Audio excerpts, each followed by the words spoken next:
And welcome back to the Weekend Morning Report. It's Memorial Day weekend, and of course, one popular way to celebrate is grilling. And whether that be with your family or friends, you got to know some tips on how to make that a little bit more healthy. So joining us today, once again, is Kitty Bruyere. She is Guiding Stars advisor and registered and licensed dietitian, and she's going to tell us about that delicious food and how you can keep it healthy on the grill. So take it away. So there's a couple of points I need to make today before everyone starts grilling, and a couple of them are food safety oriented.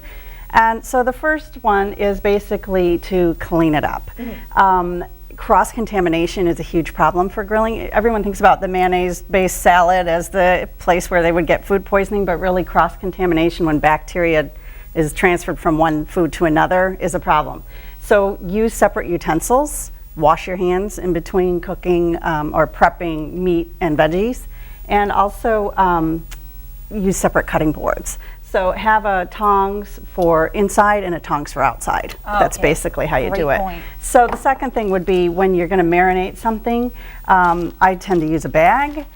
This is just marinated chicken. When you want to brush some of that before you serve it, keep it out ahead of time. Don't reuse the marinade that you already put on the chicken. Some people do that. It's already been with the meat. All the bacteria. Right. So definitely you can transfer it with one thing to the grill, you cook it, then you take it off the grill and you keep the marinade separate.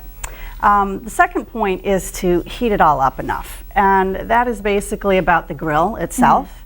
Bacteria is still on the grill from the last time you cooked, so you need to preheat for 10 to 15 minutes. Which is really interesting because I don't think people think enough about heating up the grill to kill the bacteria from the last raw chicken or raw hamburger that you put on it. Absolutely, and those little bits of food are still on there. So heat it up, heat it up 10 to 15 minutes, then scrape it with your scraper, and you can also oil it at that point before you put your food on. Also, make sure you cook using a thermometer. These are instant reads. You just shove it into the meat and make sure it's cooked to the proper temperature. It tells you right on here what to use. Okay, we got about a minute left. What's our next skewer tip? Our third tip is to make kebabs, and this is all about the food.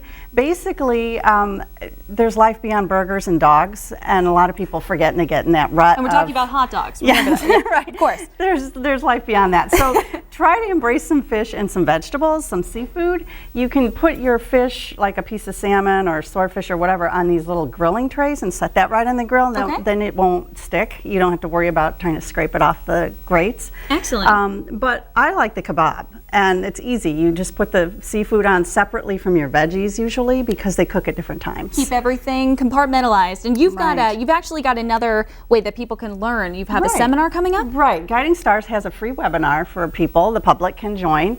Go to guidingstars.com/webinar. It's on June 7th at noon. Excellent. Kitty Bruyere, thank you so much. Remember these healthy tips over the weekend for a healthier barbecue, and we'll be right back after this break.